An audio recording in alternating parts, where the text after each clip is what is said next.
this is Chance. I'm gonna do a review on an album, something I've never done before. Because I have some things to say. Blink-182 Neighborhoods came out. And it was something that I had been looking forward to for a very long time, as well as I'm sure thousands and thousands of people have. And, I don't know. It's good, but it's not. And I just have a couple things that I want to say. First, I'll show you some credentials. Do you see this? That's a Boxcar Racer tattoo that I got like a week after the album came out. I've bought every Blink album on its release date since Dude Ranch. I'm 29 years old. I bought Dude Ranch in 1997. The day that it came out, I was so excited for it. And every album since. So I kind of have some credentials as far as what I'm saying isn't just bullshit like a lot of teenagers talk about on YouTube and stuff, saying, oh, this and that about Blink, but it's like, you guys are 14, though. What can you really know or say? But, what's important that I say, I think, is I think that Blink should have stayed broken up.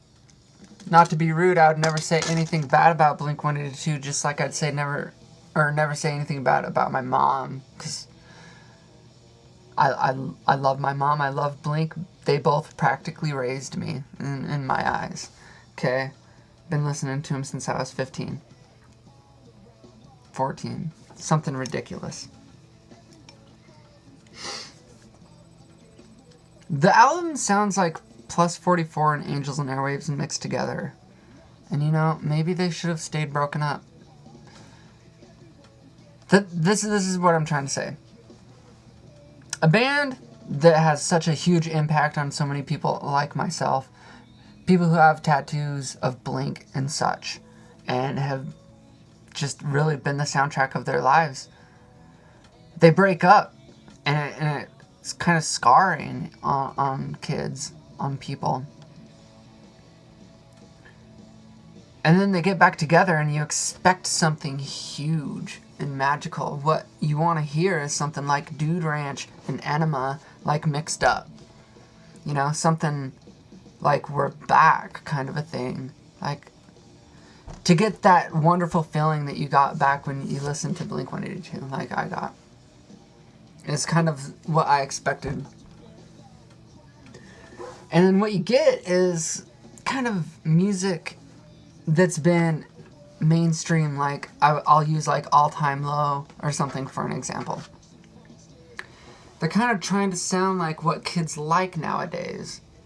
You know, something fun and dancey and killer cool or whatever is what it sounds like they're trying to kind of do. Angels and Airwavesy, Plus 44y, we hear it. But,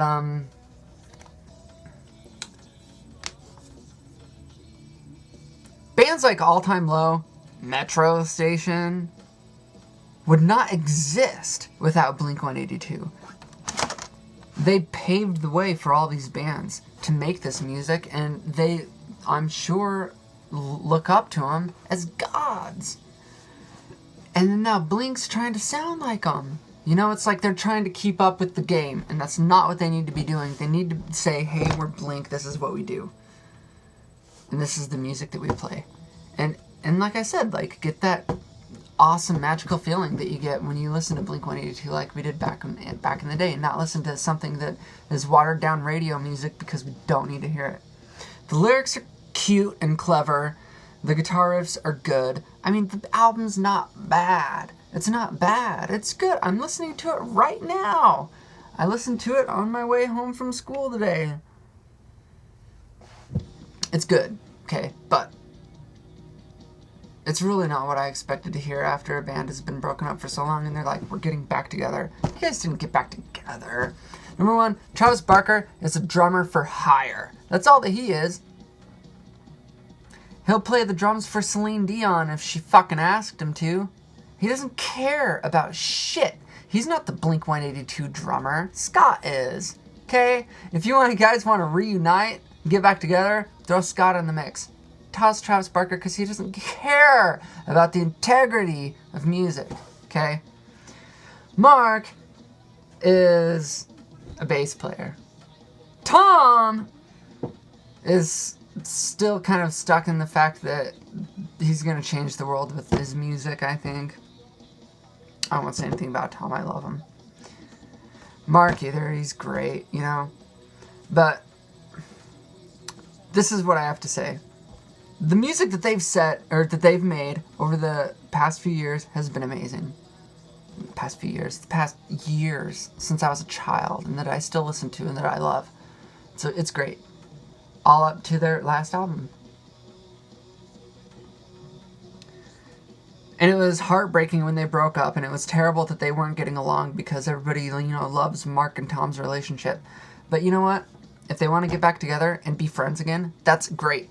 Be friends again. That would be happy. What a happy ending. They're all friends again. They're all friends again. But that doesn't mean that you have to go out and make an album because we don't care to hear it. Not if that's what it's going to sound like. If it's just going to be some shit that you threw together in the studio, you come back with a fucking real album. I don't know. I hope I said everything I wanted to say. I love Blink-182 though. I will forever, and I'm still gonna listen to their music, and I'm still gonna buy their albums like the sucker that I am. Because since I was a little kid, they did something to me, you know? They touched my penis in my sleep.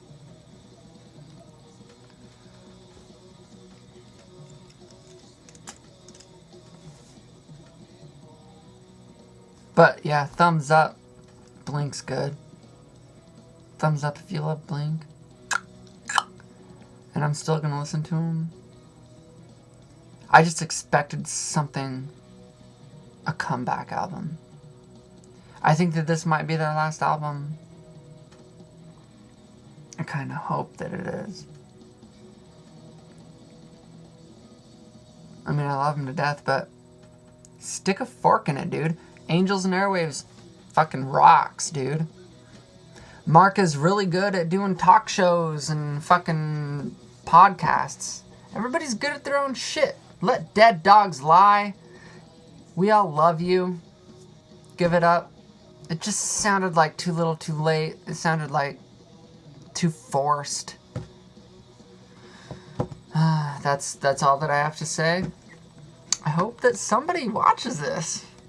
I hope that Blink watches this. Get it together, boys!